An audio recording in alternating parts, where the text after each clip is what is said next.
his fervor about these issues, and I'm really pleased to count him as a friend. So, Mr. Carter, pleased to have you with us, and I yield as much time as you would like. Well, I thank the gentleman for yielding, and I thank you for hosting this, because this is extremely important. I hope people are paying attention to this. As I say, what we're doing right now is intergenerational theft. $31 trillion in debt. That is intergenerational theft.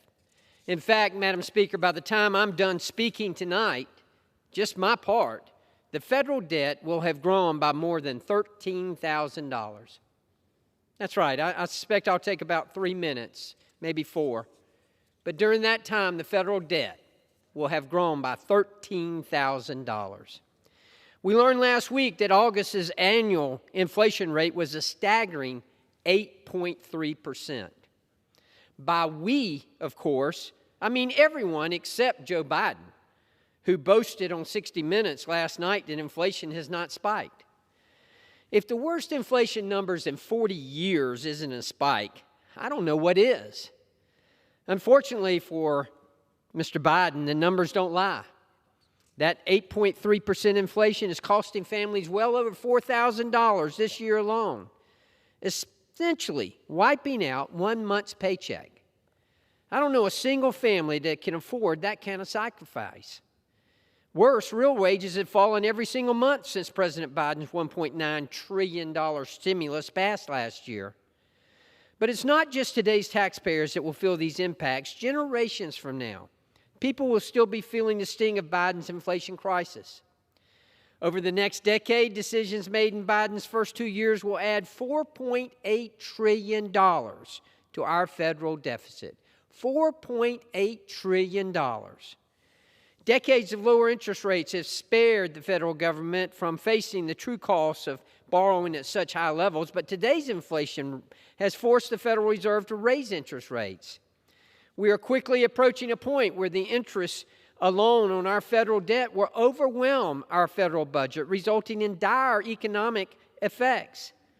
1% of higher interest rates would cost the federal government $400 billion every year starting next year. Just 1% rise in the interest rate costs the federal government $400 billion in extra interest. That's on top of what we're paying already. That's money we could spend on national defense, health care, and other of the many priorities our nation faces. But instead, we're paying interest on our debt. Interest payments will pass defense spending by the end of the decade. They'll pass Medicare by 2046 and Social Security by the midpoint of the century. As the Federal Reserve continues to raise interest rates to combat inflation, which will likely happen again this week, this only gets worse. This, again, is intergenerational theft. Every year, we add more than 4 times the entire U.S. population to our national debt. The time to act is now. We're stealing from our children and our grandchildren and deferring a crisis for them to fix. We must act. Each year that goes by without increased deficits digs our hole deeper and deeper. It's time to put down the shovel. One of the first things we learned when I became a member of the Georgia State Legislature was when you're in a hole, quit digging. We're in a hole.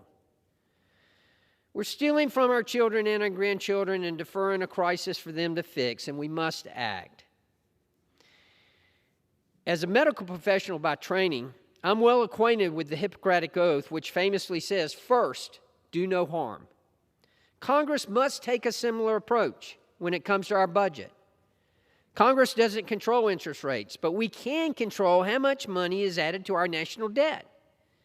Responsible fiscal policy that balances our budget is the first step to walking away from the fiscal cliff, over which our children's children are already dangling.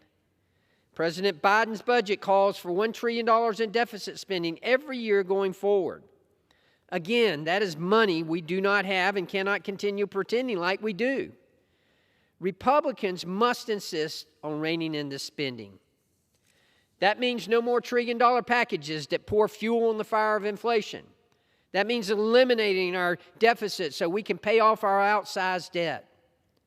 That means returning the budget process to regular order. You know, Washington Democrats recently passed the Inflation Reduction Act, or as I like to call it, the Inflation Acceleration Act. Because this bill did not go through regular order, there was a grave oversight that threatens a $5.5 billion electric vehicle plant that is set for construction in my district. It's put it in jeopardy. This highlights just how important it is that bills go through regular order. If we had had a committee markup on this, we could have called it. If we had vetted it. One of my favorite sayings is that none of us is as smart as all of us. That's why all of us should be involved in this. The same logic applies to budgeting. If we don't give our members the ability to read, debate, and amend legislation, we end up with policies and proposals and budgets that hurt the same people that purport to help.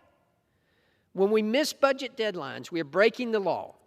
In what world does it make sense for the legislative body to routinely break federal law, the laws we wrote and passed?